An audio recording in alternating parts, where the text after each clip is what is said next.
Ce trek a commencé comme ça, par une pente très abrupte qui dépassait sûrement les 40%. Juste avant, j'avais traversé une rivière.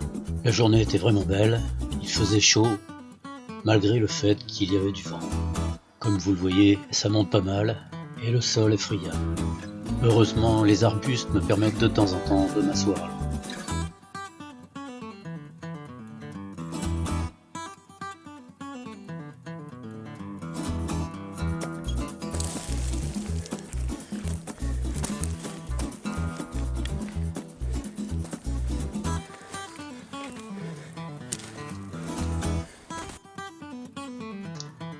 Ceux qui ont l'habitude des traces animales reconnaissent ici les traces d'un sanglier.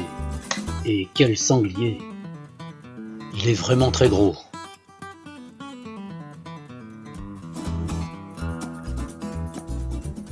Ici, peut-être ses excréments. Voici le panorama qu'on a en face de soi après une heure de grimpe. En face, dans le massif qui est là, je suis allé trekker au milieu des singes des montagnes, des animaux sauvages qu'il est difficile d'approcher, mais que j'ai réussi à filmer tout de même. Je décide de longer le massif entre les rochers et les arbres. Ceci me permet d'avoir une vision panoramique plus importante. La végétation y est aussi moins dense, ce qui facilite la progression.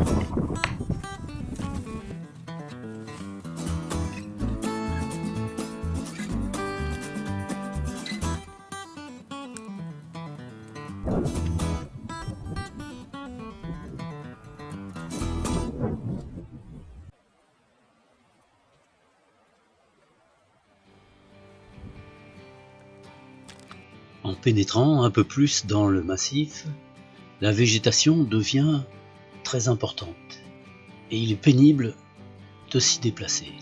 Il y a surtout des chênes kermès, des lentisques et des genêts. En descendant un escarpement rocheux, j'observe le massif en face de moi. J'aperçois 2 petits singes. Oui, il faut avoir une bonne vue.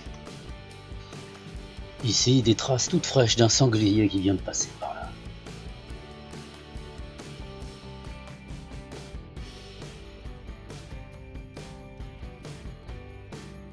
Nous sommes en hauteur ici, et l'accès y est très difficile. C'est pour cela qu'il y a beaucoup d'arbres. Car en bas, les arbres sont tous coupés par les gens pour faire le feu et la cuisine.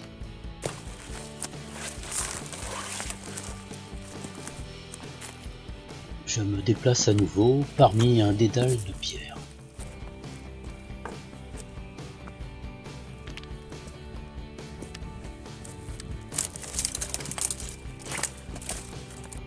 Au loin, les montagnes conservent encore de la neige. Il faut dire que nous sommes en février.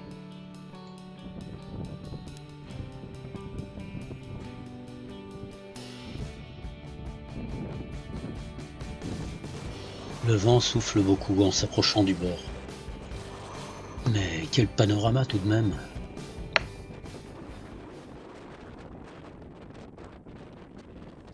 Quand on est tout en haut et qu'on regarde ce monde en bas, tout petit, on a l'impression que tout est en paix et que rien ne peut arriver.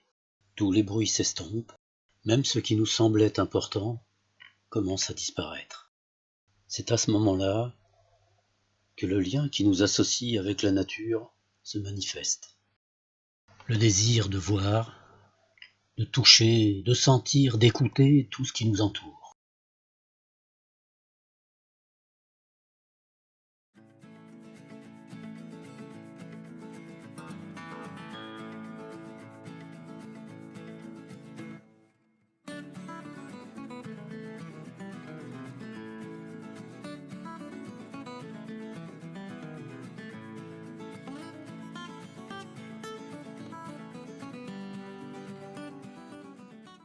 C'était vraiment merveilleux, c'était très très beau. J'ai vu un seul singe par contre de ce côté-là. Et ce qui était particulier, c'était plutôt que il y avait une quantité de traces de sangliers, c'était impressionnant. Je pensais en voir, j'en ai pas vu, mais quand j'ai vu les traces des pattes et les crottes laissées par les animaux en nombre abominable, je peux dire vraiment. Je suppose qu'il y en a beaucoup. La montée est très difficile. Alors ici, au niveau de végétation, on est parmi des lentisques, des cyprès, des chênes verts, des palmiers nains encore partout, il y en a beaucoup. Et des oléastres. Les oléastres sont des, si on veut, des oliviers sauvages qui ont la particularité de donner 2 récoltes de fruits, par an.